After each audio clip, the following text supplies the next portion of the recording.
Welcome students, नमस्कार आप सभी को। स्वागत है आपका साउथ सिटी पीसीएमबी के चैनल पर। ठीक है, कल हम लोग जब मिले थे तो हम लोगों ने केमिकल रिएक्शन और इक्वेशंस को देखा था। आज हम लोग वहीं से कंटिन्यू कर रहे हैं। ठीक है, आपको मालूम है ना कि हम ये चैनल आपके लिए क्यों लेकर आए हैं। हम ये चैनल आपके लिए इसलिए लेकर आए हैं ताकि आपको हम उन फैक्ट से, उन चीज़ों से रूबरू करा सकें जो आपके इस बार बोर्ड एग्जाम में आने जा रहा है। ठीक है, अभी तक जो पेपर होता था वो सब्जेक्टिव होता था, जैसा कि आप लोग जानते हैं, और उन सब्जेक्टिव पेपर में काफ़ी हद तक टीचर्स को भी नॉलेज थी कि कैसे क्वेश्चंस आएंगे, क्योंकि कई बार सिलेबस चेंज नहीं हुआ था, चीज़ें रिपीट हो रही थी, पैटर्न वही था। अचानक पैटर्न बिल्कुल चेंज हो गया। तो अभी क्या हुआ था रिसेंटली, अभी कई बच्चों के स्कूल से मार्क्स भेजे गए थे बोर्ड एग्जाम में, तो बच्चों के मार्क्स कम हो गए जैसा वो एक्सपेक्ट कर रहे थे। उन्हें लग रहा था कि मुझे 90% मिलना चाहिए, बट दे गॉट 68%। तो उन्हें इस बात की चिंता नहीं थी कि मुझे 68% मिला, उन्हें टेंशन इस बात की हो गई कि जो मेरे साथी हैं, जो मुझसे कमज़ोर हैं, उनके मार्क्स 72, 78 कैसे हो गए, मेरे 68 कैसे हो गए। और उन्होंने एग्ज़ाम दे दिया। जब उन्होंने एग्ज़ाम दिया तो कंडीशन ये आ गई कि कई सारे बच्चे ऐसे थे कि जिनके मार्क्स बहुत कम हो गए, इवन कुछ फेल भी हो गए, क्योंकि वो उस बदले हुए पैटर्न को समझ नहीं पाए। और जब बदले हुए पैटर्न को समझ नहीं पाए तो उसी के चक्र में फंस कर रह गए। वो बदला हुआ पैटर्न क्या है? वो बदला हुआ पैटर्न बस एमसीक्यू है, केस स्टडीज़ है, असर्शन रीज़न है, और ये वो है जैसा कि हम लोग कॉम्पिटिशन्स एग्जाम में देखते हैं। ठीक, तो इसलिए हमारा पढ़ना इंपॉर्टेंट नहीं है, हमारा ये इंपॉर्टेंट है कि हम उस क्वेश्चन को कैसे देखते हैं। बहुत साल पहले एक क्वेश्चन आया था कि name the most infectious disease, और जो ऑप्शंस थे वो था cold and cough, whooping cough, tetanus and AIDS. कई बच्चों ने एड्स पे निशान लगा दिया, उनको लगा कि AIDS is the most infectious disease, जबकि है क्या, कोल्ड एंड कफ। लेकिन वैसे अगर उनसे हम पूछते कि सबसे ज्यादा फैलने वाली बीमारी कौन सी है, which is the most communicable disease, तो शायद वो बताते कोल्ड एंड कफ होता है। इन द सेम वे इस बार भी आप लोगों ने पढ़ा है, लेकिन कई बार चूंकि अब टाइम स्पैन बहुत कम है, तो हमने ये टारगेट किया है कि विद इन 15 डेज कैसे हम आपको इस तरीके से कंप्लीट कर दें उस सिलेबस को जिसका आप बोर्ड एग्जाम देने जा रहे हैं। और बाकी फिर सेकेंड टर्म से हम लोग रेगुलर क्लासेस लेंगे चैप्टर्स की। तो अभी जो फर्स्ट टर्म के सिलेबस के चैप्टर्स हैं जिनको आप लोगों ने पढ़ा है, उनका एक शॉर्ट रिवीजन, और इस तरीके से रिवीजन कि वो कंप्लीट भी हो, कॉम्प्रिहेंसिव भी हो और शॉर्ट भी हो, क्योंकि हम जानते हैं कि अगर आपको मजा नहीं आएगा तो आप तुरंत वीडियो को आगे बढ़ा दोगे और किसी दूसरे वीडियो पे आ जाओगे। तो इसलिए हम आपकी भावनाओं का पूरा ध्यान रखते हुए अपने वीडियो को आपके सामने रखते हैं। तो जैसे हमारे पिछले लेक्चर्स में आपने देखा कि केमिस्ट्री क्या है, और उसके बाद मैंने बताया कि केमिकल रिएक्शंस क्या होते हैं, केमिकल इक्वेशंस क्या होते हैं, रिएक्टेंट्स एंड प्रोडक्ट्स क्या होता है, law of conservation of mass क्या होता है। ठीक है, उसी क्रम में हम लोग आगे चलते हैं। और जब आगे चलते हैं तो हम लोगों ने लास्ट वीडियो में जहां पर हमने अपने लेक्चर को रोका था वो था टाइप्स ऑफ केमिकल रिएक्शन। और मैंने कहा था टाइप्स ऑफ केमिकल रिएक्शन में मेनली 4 केमिकल रिएक्शंस होते हैं, जिसमें पहला कॉम्बिनेशन रिएक्शन। क्या है? Combination reaction. जो दूसरा था हमारा वो था डिकम्पोजिशन रिएक्शन, डिकम्पोजिशन रिएक्शन। तीसरा हमारा था डिस्प्लेसमेंट रिएक्शन, और जो चौथा था वो हमारा था डबल डिस्प्लेसमेंट रिएक्शन। जब हम बात करते हैं पहले कॉम्बिनेशन रिएक्शन की, तो कॉम्बिनेशन का मतलब होता है जोड़ना। जब हम 2 या उससे अधिक एटम्स को, एलिमेंट्स को या मॉलिक्यूल्स को आपस में कंबाइन करके एक बिगर मॉलिक्यूल या प्रोडक्ट फॉर्म करते हैं, that is said to be combination reaction. For example, जब मैग्नीशियम रिबन ऑक्सीजन के प्रेजेंस में बर्न करता है तो मैग्नीशियम ऑक्साइड का फॉर्मेशन होता है, और ऐसी कंडीशन में क्या होता है, Mg+O2 गिव्स MgO। ठीक, लेकिन सबसे बड़ी प्रॉब्लम जो मैंने बच्चों में फेस की है वो ये किया है कि जैसे Mg+O2 गिव्स MgO तो हो गया, ये इन्होंने रटा हुआ है, लर्न किया हुआ है, सबको मालूम है, लेकिन कई बार जब उनके सामने क्वेश्चन आता है, फॉर एग्जाम्पल Na+O2, ठीक, this is the example of combination reaction, कि what happens when Na combines with oxygen. अब ये MCQ है तो 4 ऑप्शन आपके सामने आएंगे। तो ऑप्शन आएगा कि whether it will form NaO, whether it will form NaO2, whether it will form Na2O, और whether it will form Na2O3। ठीक है, 4 ऑप्शन आपके सामने हैं। इन चारों में से क्या बनेगा? ठीक, तो जिसको लर्न है वो तो सीधा सीधा आंसर लिख देगा, लेकिन जरूरी नहीं कि यहां पर सोडियम आए या मैग्नीशियम आए। वो सोडियम भी आ सकता है, मैग्नीशियम भी आ सकता है, एल्यूमिनियम भी आ सकता है, स्ट्रोंशियम भी आ सकता है, बेरियम भी आ सकता है, कोई भी मेटल आ सकता है। तो first of all you have to understand, सबसे पहले जो आपको समझना है वो ये समझना है कि कोई भी मेटल अगर ऑक्सीजन से कंबाइन करेगा तो वो मेटल ऑक्साइड का फॉर्मेशन करेगा। क्या बनाएगा? Metal oxide. That means any of the metal when combines with oxygen it will form metal oxide. Now depend on the condition, that means the valency of the metal, की metal की valency क्या है उसके हिसाब से different type के oxides बनेंगे। For example अब यहां पर आई डोंट नो कि कौन सा ऑक्साइड बनेगा, तो इसको जानने के लिए हमें क्या जानना पड़ेगा कि what is the valency of sodium. ठीक, तो जो फर्स्ट ग्रुप के एलिमेंट होते हैं, फर्स्ट ग्रुप के element for example hydrogen, lithium, sodium, potassium, rubidium, caesium, francium. Here hydrogen is exception but rest are alkali metals, बाकी सब के सब क्या हैं? अल्कली मेटल्स हैं। ठीक है, तो ग्रुप फर्स्ट के जो एलिमेंट्स हम देख पा रहे हैं hydrogen, lithium, sodium, potassium, rubidium, caesium, francium, where hydrogen is an exception but rest lithium, sodium, potassium, rubidium, caesium, francium ये सब के सब अल्कली मेटल्स हैं and they all are having 1 electron in their outer most orbit. सबके आखिरी orbit में एक electron होगा। मतलब मेरे कहने का मतलब समझो, जैसे मेरे कहने का मतलब है कि हर एक एलिमेंट का एक एटॉमिक नंबर होता है। क्या होता है? Atomic number. एटॉमिक नंबर क्या होता है? Atomic number is the number of protons present in the nucleus of an atom. किसी एटम के न्यूक्लियस में कितने प्रोटॉन्स हैं वही उसका एटॉमिक नंबर होता है। बाय द वे क्या होता है, जितने नंबर ऑफ प्रोटॉन्स होते हैं उतने ही नंबर ऑफ इलेक्ट्रॉन्स भी होते हैं।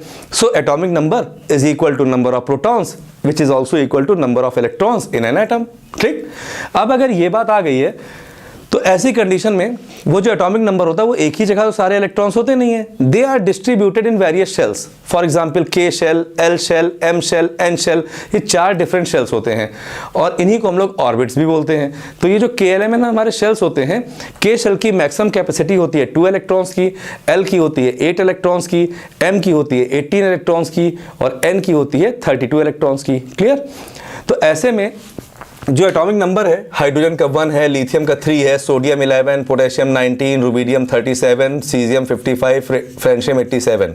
ठीक है, these are the atomic numbers of these elements. ठीक, अब थोड़ी देर के लिए हमें फ्रेंशियम का नहीं मालूम, कोई बात नहीं, सीजियम का नहीं मालूम, कोई बात नहीं, रुबिडियम का नहीं मालूम, फिर भी नहीं, लेकिन एटलीस्ट हमें कम से कम फर्स्ट 3 एलिमेंट्स का एटॉमिक नंबर तो मालूम होना ही चाहिए कि लिथियम का 3 होता है, सोडियम का 11 होता है और पोटेशियम का 19 होता है। अब ऐसी कंडीशन में इनका कॉन्फ़िगरेशन करेंगे तो 2-1, 2-8-1, 2-8-8-1। ठीक है, तो हमें मिला कि सारे के आउटर मोस्ट ऑर्बिट में तो 1 ही इलेक्ट्रॉन्स आ रहे हैं, तो these are regarded as valence electron. The electrons present in the outer most orbit are called valence electron, यानी वो इलेक्ट्रॉन्स जो आउटर मोस्ट ऑर्बिट में होते हैं उन्हें हम लोग क्या बोलते हैं? वैलेंस इलेक्ट्रॉन्स बोलते हैं। ठीक है, और ये जो इलेक्ट्रॉन्स होते हैं अगर आउटर मोस्ट ऑर्बिट में 1, 2 या 3 इलेक्ट्रॉन्स हैं तो they generally lose those electrons, वो इलेक्ट्रॉन्स को लूज कर देते हैं to form unipositive, di positive और ट्राई पॉजिटिव आयंस। और इसी से डेफिनेशन बनती है मेटल्स की कि metals are generally those substances which lose 1, 2 और 3 electrons to form unipositive, di positive and tri positive ion. For example sodium is losing only 1 electron because it is having only 1 electron in its outermost orbit. Similarly, magnesium atomic number is 12 and having 2 electrons in its outermost orbit, so it is losing 2 electrons. Similarly, aluminium having atomic number 13, outermost orbit contains 3 electron, so it will lose 3 electrons from its outermost orbit. And in this way, जब ये 2 electron lose कर देगा तो इसके ऊपर valency आ जाएगी +2, sodium के ऊपर आ जाएगी +1 और एल्यूमिनियम के ऊपर आ जाएगी +3। ठीक, ऐसा क्यों हो जाएगा? क्योंकि मैंने भी आपको पहले ही बताया कि atomic number is equal to number of protons which is also equal to number of electrons. ये बात मैंने बताई ना आपको। फिर मैंने कहा एटॉमिक नंबर 11 है, नंबर ऑफ प्रोटॉन्स भी 11 है, नंबर ऑफ इलेक्ट्रॉन्स भी 11 है। ठीक, प्रोटॉन्स जो है वो पॉजिटिव चार्ज है, इलेक्ट्रॉन्स जो है वो कैसे हैं? निगेटिव चार्ज हैं। इलेक्ट्रॉन्स कैसे हैं? निगेटिव चार्ज है। तो अभी जब मैंने इनका कॉन्फ़िगरेशन किया तो मैंने देखा कि 2-8-1 आया ना, तो आखिरी में 1 इलेक्ट्रॉन आया और हर एटम ये चाहता है कि हम किसी भी तरीके से स्टेबल हो जाए। क्या हो जाए? स्टेबल हो जाए। और स्टेबिलिटी का क्राइटेरिया क्या है? What is the criteria for the stability? just to achieve 8 electrons in their outermost orbit, yet that means just to achieve octet। उन्हें किसी भी कीमत पे अपने outermost orbit में 8 इलेक्ट्रॉन लेकर आना है और उस क्राइटेरिया को अचीव करने के लिए they either lose the electron or they gain the electron। For example, रात में हम खाना खाते हैं, बिना खाना खाए स्टेबल नहीं होते हैं। कोई 1 रोटी खा के स्टेबल होता है, कोई 2 रोटी खा के स्टेबल होता है, कोई 3 रोटी खा के स्टेबल होता है।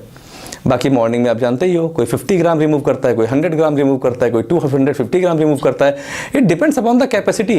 जरूरी नहीं है अगर मान लो हमें 3 रोटी में हमारी पेट भरती है तो हम 2 रोटी खा के पेट नहीं भर पाएंगे। ये हमारी कैपेसिटी है। अगर हम खाएंगे भी तो खाना भी खाया और हमारा पेट भी नहीं भरा, हम और ज़्यादा रिएक्टिव हो गए। ठीक, इन द सेम वे जिसके आउटर मोस्ट में 1 इलेक्ट्रॉन है, दे विल लूज 1 इलेक्ट्रॉन। जिसके 2 है वो 2 लूज करेगा, इसके 3 है वो 3 लूज करेगा। 4 वाले जनरली शेयर करते हैं और 5 वाले गेन करते हैं, दे गेन 3 इलेक्ट्रॉन। 6 वाले 2 इलेक्ट्रॉन गेन करते हैं, जिसके आउटर मोस्ट में 7 आता है वो 1 इलेक्ट्रॉन गेन करते हैं। और जिनके लास्ट में 8 इलेक्ट्रॉन होते ही हैं वो नोबल गैस कहलाते हैं। They do not lose the electron and neither they gain the electron. ना तो लूज करते हैं ना ही गेन करते हैं। ठीक है, आप मत पूछिएगा कि सर ज़ेनॉन ऐसा क्यों नहीं करता है, उसके बारे में हम लोग आगे चलेंगे। ठीक है, अभी तो फिलहाल हम एक जनरल एस्पेक्ट आपको बता रहे हैं और बिल्कुल सही कॉन्सेप्ट आपको दे रहे हैं। बहुत ध्यान से सुनिएगा और इस चीज़ को नोट कर लीजिएगा आप। ठीक है, तो ऐसी कंडीशन में जैसा कि हमने देखा कि हमारे सामने ये एलिमेंट्स आ गए। ठीक है, तो अब हम इसी को आगे कॉन्सेप्ट के फॉर्म में जा रहे हैं।